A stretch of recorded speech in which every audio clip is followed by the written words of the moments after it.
इस वक्त दिल्ली में इंडिया ब्लॉक की भी एक बैठक चल रही है और यह मीटिंग कांग्रेस के अध्यक्ष मल्लिकार्जुन खड़गे के घर पर हो रही है।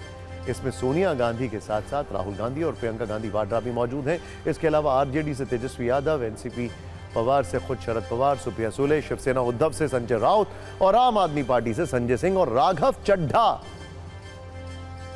इसमें शामिल होने पहुंचे। वैसे बंगाल की मुख्यमंत्री ममता बनर्जी इस मीटिंग में शामिल नहीं हुई हैं, लेकिन उनकी जगह अभिषेक बनर्जी मीटिंग में उपस्थित हैं। सीधे चलते हैं, इस वक्त हमारे तीनों सहयोगी हमारे साथ हैं। देखिए, ये बहुत टफ टाइम्स हैं एज अ जर्नलिस्ट भी। इतनी गर्मी है दिल्ली में, इतना सब कुछ हो रहा है और आप देखिए हमारे ये तीनों रिपोर्टर्स, तीनों सीनियर जर्नलिस्ट इस वक्त मौजूद है। कुमार विक्रांत मल्लिकार्जुन खड़गे के घर के बाहर विजय चौक से आपको दिखाई दे रहे हैं। मेरे साथ आनंद प्रकाश और ये देखिए अमोद जी इस वक्त मेरे साथ खड़े हुए हैं बीजेपी दफ्तर से। अगर मैं गलत नहीं हूं तो शायद मैं सीधे चलूंगा सबके पास, लेकिन कुमार विक्रांत ये बताइए क्या कुछ हो रहा है इंडिया की बैठक में? कुछ अंदर से खबर आई या इंतजार अभी लंबा है?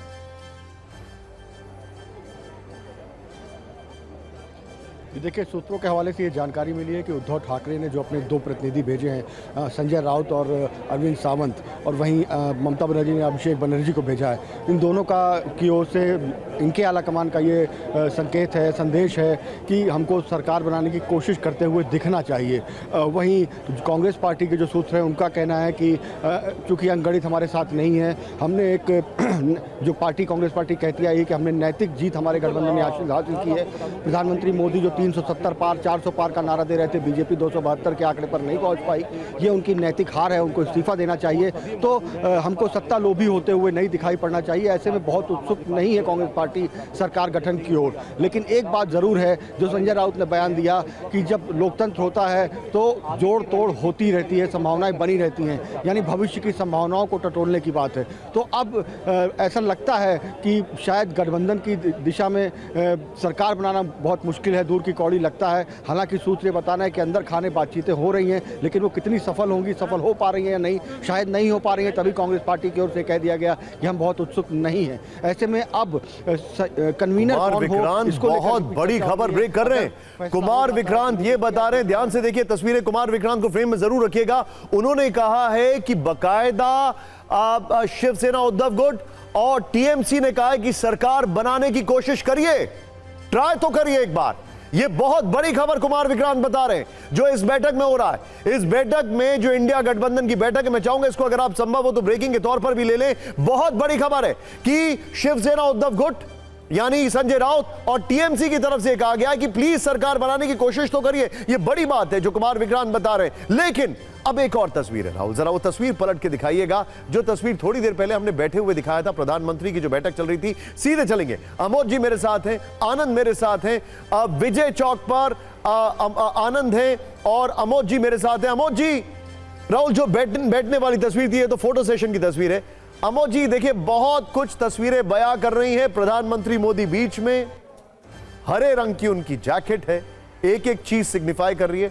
ठीक बगल में ऑन द लेफ्ट साइड, एकदम बगल में बैठे हैं चंद्रबाबू नायडू, उनके ठीक बगल में बैठे हैं नीतीश कुमार और राइट साइड में जेपी नड्डा और फिर गृह मंत्री अमित शाह। और कल आप ही ने हमें बताया था एनडीए जो लिखा हुआ था उस बोर्ड पर, फिर तेलुगु, फिर अलग अलग भाषाओं में लिखा हुआ था।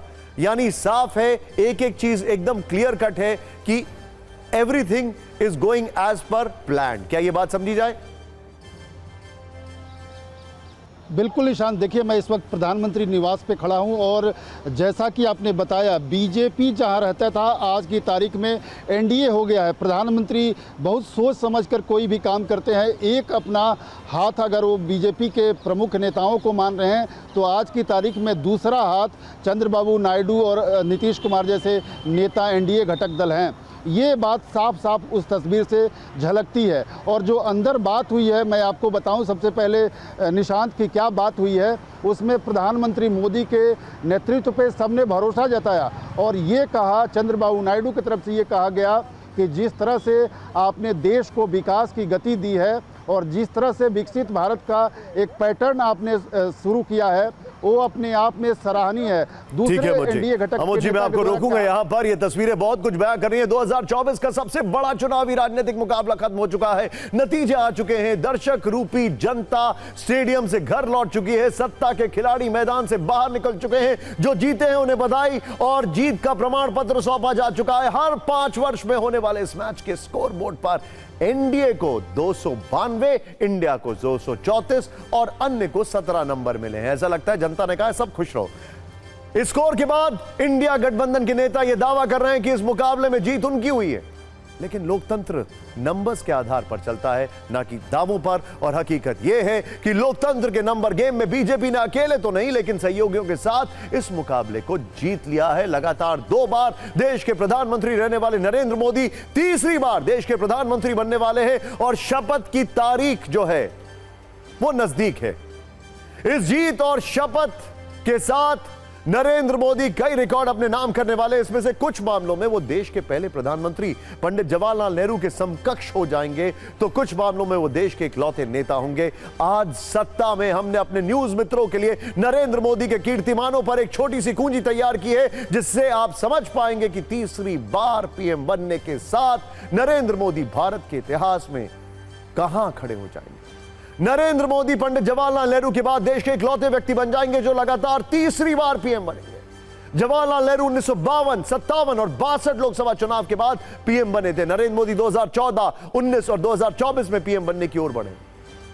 नरेंद्र मोदी गांधी परिवार और कांग्रेस से बाहर के पहले व्यक्ति बने जो लगातार तीसरी बार पीएम बनेंगे। अटल बिहारी वाजपेयी गांधी परिवार और कांग्रेस से बाहर के पहले पीएम थे जो 1996, 98 और 99 में पीएम बने, लेकिन वो लगातार पीएम नहीं बन पाए। जिस तरह पंडित जवाहरलाल नेहरू की अगुवाई में कांग्रेस कभी सत्ता से बाहर नहीं हुई, उसी तरह से गुजरात से लेकर केंद्रीय चुनाव तक नरेंद्र मोदी की अगुवाई में बीजेपी सत्ता से बाहर नहीं हुई। नरेंद्र मोदी देश के ऐसे पहले नेता हैं जो 4 बार सीएम पद की शपथ ले चुके हैं और अब तीसरी बार लगातार पीएम पद की शपथ लेने की दिशा में बढ़ रहे हैं। इन रिकॉर्ड्स के बावजूद विपक्ष जश्न मना रहा है और दावा कर रहा है कि नरेंद्र मोदी की हार है, व्यक्तिगत हार है, उनका यह कहना है। कल चुनाव के बाद राहुल गांधी ने मीडिया से बातचीत की और नरेंद्र मोदी ने कार्यकर्ताओं को संबोधित किया। नरेंद्र मोदी ने अपने संबोधन में जीत का दावा करते हुए यह दोहराया कि 1962 के बाद ऐसा पहली बार हो रहा है कि कोई सरकार तीसरे टर्म के लिए रिपीट हो रही है। जबकि राहुल गांधी ने कहा कि यूपी की जनता ने कमाल कर दिया। एक बार दोनों बयान सुनिए, फिर हम आपको बताएंगे कि किस यूपी, कैसे यूपी में यूपी के कमाल के बाद नरेंद्र मोदी पंडित जवाहरलाल नेहरू के रिकॉर्ड की बराबरी कर रहे हैं। यूपी की जनता से मैं कहना चाहता हूं, आपसे ज्यादा पॉलिटिकल विजडम, मतलब आपने कमाल करके दिखा दिया। यूपी की जनता ने कमाल करके दिखा दिया। नहीं, बहुत सारे स्टेट्स ने कमाल करके दिखाया, मगर बीजेपी यूपी ने हिंदुस्तान की राजनीति समझकर, कॉन्स्टिट्यूशन पर खतरा समझकर उत्तर प्रदेश ने कॉन्स्टिट्यूशन की रक्षा की है। और मैं सब स्टेट्स का धन्यवाद करना चाहता हूं, मगर उत्तर प्रदेश को मैं स्पेशल कहना चाहता हूं। आपने कांग्रेस पार्टी का, इंडिया गठबंधन का समर्थन किया। बहुत बहुत धन्यवाद। हम जन जन का आशीर्वाद लेने देश के कोने कोने में गए। आज तीसरी बार जो आशीर्वाद एनडीए को मिला है, मैं इसके सामने, जनता जनार्दन के सामने विनय भाव से नतमस्तक हूं। चुनाव के इस जनादेश के कई पहलू हैं। 1962 के बाद पहली बार कोई सरकार अपने 2 कार्यकाल पूरे करने के बाद तीसरी बार वापस आई है। अब जो हम आपको बताने वाले हैं उसको आप नोट कर लीजिए और इस रील को खूब शेयर करिएगा, क्योंकि राहुल गांधी की बात बिल्कुल सही है कि विपक्ष के लिहाज से यूपी ने सचमुच कमाल कर दिया। यूपी में विपक्ष को ज्यादा सीटें मिली हैं और इसीलिए बीजेपी का नंबर गिर गया और 62 से 33 पर आ गया। अब जो बात हम आपको बता रहे हैं वो आपको शेयर करनी है। ये देखिए जरा, इसी यूपी ने 2019 में बीजेपी को 62 सीटें दी थी। ये देखिए, अब आप जरा इधर आइए, 62, 2014 में 71, केंद्र में बीजेपी को 303 सीटें मिली थी, 282 थी 2014 में बीजेपी को, और अब 33, यहां पर 240, बहुमत से दूर। यह यूपी की ताकत है। तो इसमें कोई संदेह नहीं है कि यूपी ने विपक्ष के लिए कमाल कर दिया है। सवाल यह है कि बावजूद इसके बीजेपी 1962 के बाद पहली बार, तीसरी बार लगातार कैसे सरकार बना रही है। ऐसा इसलिए हो पाया है कि जिस बीजेपी को 2014 से पहले हिंदी पट्टी या काउ बेल्ट की पार्टी कहा जाता था, उसे पूरे देश से सीटें मिली हैं, करीब करीब हर राज्य से उसे सीटें मिली हैं। हिंदी पट्टी के मध्य प्रदेश में बीजेपी ने सभी 29 सीटें जीतने में कामयाबी हासिल की है। तो उड़िया भाषा, उड़ीसा में बीजेपी को 21 में से 20 सीटें मिली हैं। मलयालम बोले जाने वाले केरल में बीजेपी को 1 सीट, तो तेलुगु भाषी तेलंगाना में 8 सीटें मिली हैं। अगर देश को 5 हिस्सों में बांट कर देखें तो उत्तर भारत में 2019 में बीजेपी को 183 सीटें मिली थी। ये देखिए, 2024 में 130 सीटें मिली थी और 53 सीटों का घाटा हुआ। ये देखिए, अब इसको अंदाजा लगाइए। उत्तर भारत में 2019 में बीजेपी को 183 सीटें मिली, 2024 में 130 सीटें मिली हैं, 53 सीटों का घाटा हुआ है। यह आप नोट करिए, 53 सीटों का घाटा उत्तर भारत में। लेकिन फायदा कहां हुआ है? मैं पहले फायदे पर आता हूं। उत्तर भारत का जो नुकसान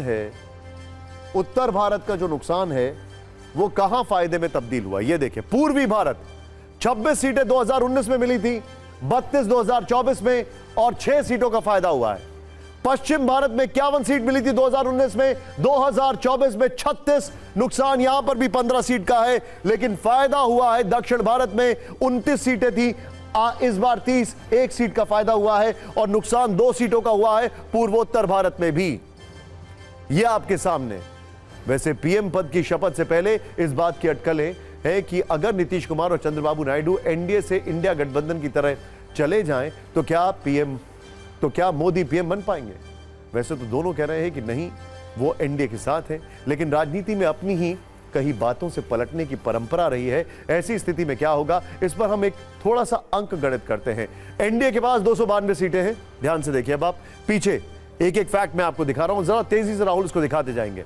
यहां पर देखते जाइए, इंडिया गठबंधन को 214 सीटें मिली हैं, टीडीपी को 16 सीट है, जेडीयू को 12 सीटें मिली हैं। अगर इसमें सिर्फ टीडीपी अपनी 16 सीटों के साथ इंडिया गठबंधन के साथ चली जाती है तो एनडीए के पास 276 हो जाएंगी। इस स्थिति में एनडीए का बहुमत सरकार रहेगी। अगर इसमें से सिर्फ जेडीयू 12 सीटें लेकर चली जाए तो एनडीए का आंकड़ा 280 हो जाएगा। ऐसे में भी एनडीए की सरकार रहेगी। अगर ये दोनों किंग मेकर चले जाएं तो एनडीए का आंकड़ा 264 हो जाएगा, जो बहुमत के आंकड़े से कम है। ऐसे में इंडिया का आंकड़ा 262 हो जाएगा, तब भी इंडिया की सरकार नहीं बन पाएगी। तो दोनों तरफ से जोड़ तोड़ होगी। अगर एलजेपी भी 5 सांसदों के साथ एनडीए से हट जाए तो एनडीए को 259 पर आ जाएगा, और इंडिया का आंकड़ा ये देखिए जरा, इंडिया का जो आंकड़ा है 267 हो जाएगा। फिर भी इंडिया गठबंधन की सरकार नहीं बन पाएगी। तो ऐसी स्थिति में नीतीश कुमार, चंद्रबाबू नायडू और चिराग पासवान को तोड़कर भी इंडिया के लिए सरकार बनाना आसान नहीं होगा। शायद इसीलिए